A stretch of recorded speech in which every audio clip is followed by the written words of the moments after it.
matak disebat rumah tangga mah enteng banget ya. Kenapa enteng? Bukan duit anu bogoheun jadi bangga nyaeta dina ngeusian nyaeta agamana itu na rumah tangga mah ulah lalawara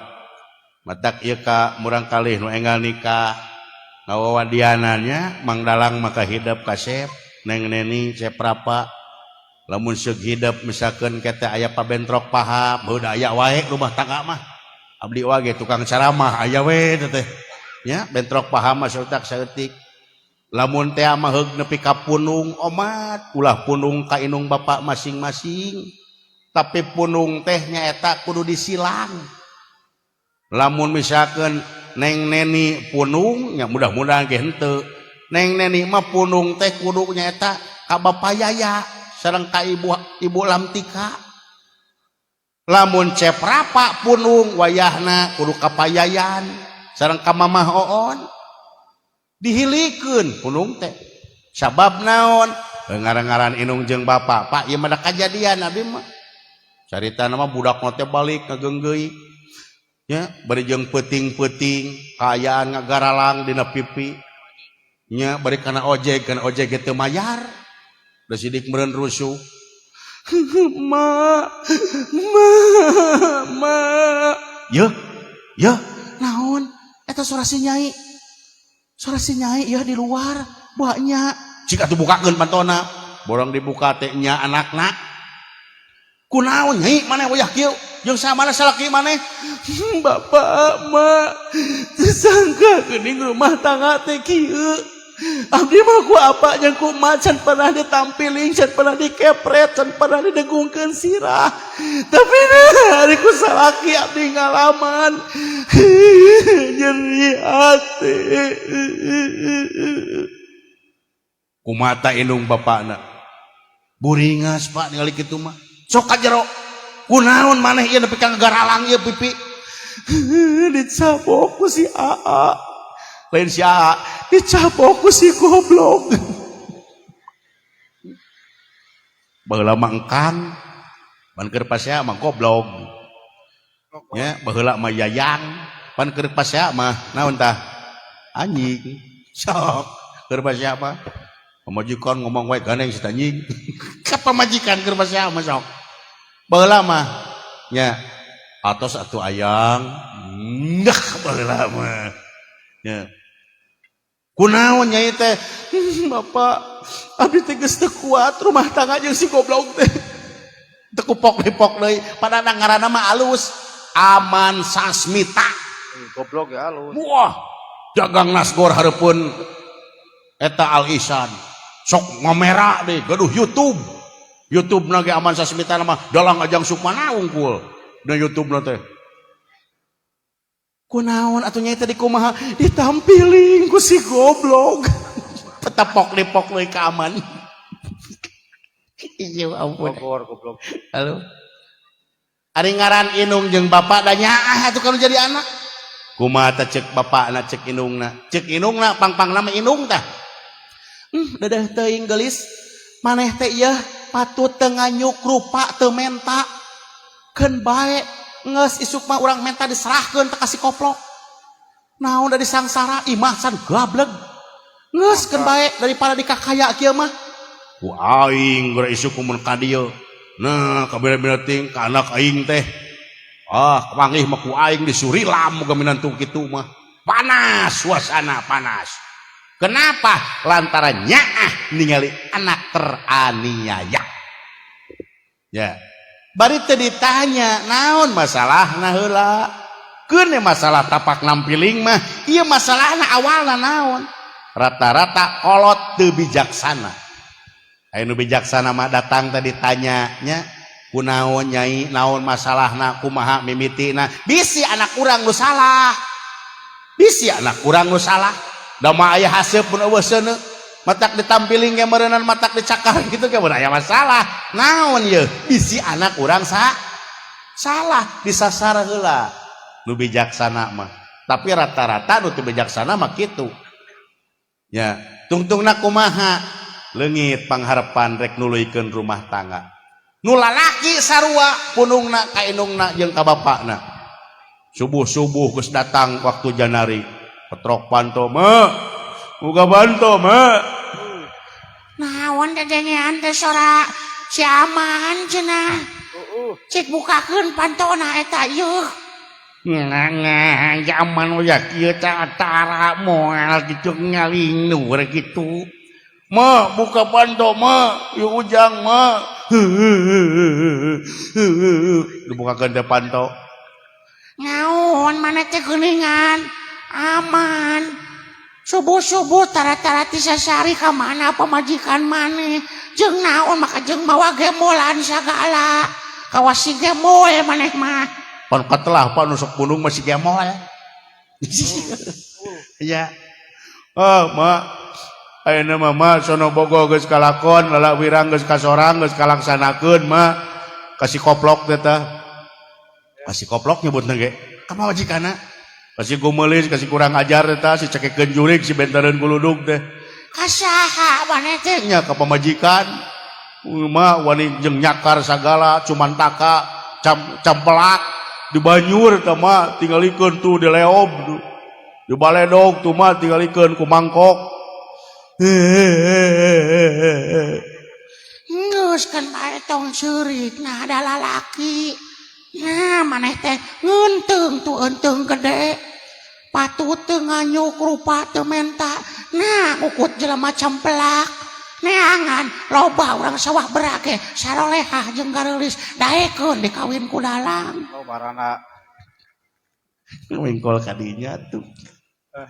urukan teh sabab naon ningali anak teraniaya gitu ya teu ditanya naon masalahna beuting anakna nu salah nya beuting anakna nu gede bohong tah kitu Pak matak di mana aya budak gunung ulah waka dianggap sepihak nya tapi naon anyakeun tabayun menta kejelasan bisi anak urang nu salah gitu tara-tara tak kitu kulantaran geus ningali teraniaya geus ku kolot teh ditangeusan geus kangena rumah tangga teh geunah mah jangtong dituluykeun anak geus 5 gresok anak geus 5 teu dipikirkeun eta si abah jeung si emak sok anak geus 5 kumaha kawin deui di bapa terekeun nu itu kawin deui di indung terekeun sok watir pan da moal aya nu leuwih nyaah tibatan indung jeung bapana sakumaha aki nanya sakumaha nini nanya moal aya nu leuwih nyaah ti indung jeung ti bapana sok indung jeung bapa makanya wah salaput umur aslina indung jeung bapa mah matak nalika jelema doraka ka indung jeung ka bapana dina hadis dunina diuningakeun layang durullahu ilaihim yaumal qiyamah al aquli walidayhi Allah marek ngareret ka eta jalma nu doraka ka indung jeung ka bapana iraha dina poe kiamah dihare-harekeun urang karek dihare-harekeun ku mitoha pan geus nyeri hate nya ieu mah ku Allah dina poe kiamah layang dullahu ilaihim yaumal qiyamah Allah marek ngareret ka eta jalma dina poe kiamah saha cenah eta ya Rasul al aqu li walidayhi jelema nu doraka ka indung jeung ka bapana mata kade ka indung jeung ka bapa sabab jelema nu doraka ka indung jeung ka bapa ieu kaluhur mah sirungan ka handap lakaran gantung gawing keneh teh ti ayeuna nu aya keneh indung nu aya keneh bapa buru-buru nya sok atuh indung jeung bapa teh nomor hijikeun minimal ku bahasa atuh lamun urang teu boga harta jeung banda mah sing sopan anggap kolot urang teh tamu agung nya sabab naon bakal kaluar kata naon ucapan tidinya teh tah tinu dua eta teh sedangkan ucapanna eta teh lir pandita saciduh metu sakecap nyata jadi lamun urang hayang doa kolot mati ka urang lain nu dipenta mah lain mandi urang mah rata-rata sok penta wae dari tanam balik mudik wah martabrak manis martabak bangke kan bae atuh beda ajeung ewe mah martabrak wan itu kudu jurum coklat wah bako nu ngarunah kabeh nya udang gorom beureum bah doakeun atuh wing teh meh hirup teh siga batur Hok doakeun ku Abah. Doa kolot mah mati. Eta ceuk kolot. Nah, ayeuna maneh sarakah pisan. Mere martabak hasil hayang doa sia teh koplok. Ceuk kolot teh. Mau dibalikeun kitu era aja. Entong nu dipenta. Sabab naon nu dipenta mah teu ikhlas. Tapi doa kolot anu ikhlas anu bakal diijabah ku Allah. Nu kumaha anu hideng sorangan eta ucapanna. Urang teh datang sogolo kahayang kolot ku urang teh ditedunan bahasa alus ramah tamah anu jadi kolot teh diperhatikeun. Eta ku urang teh ku anak teh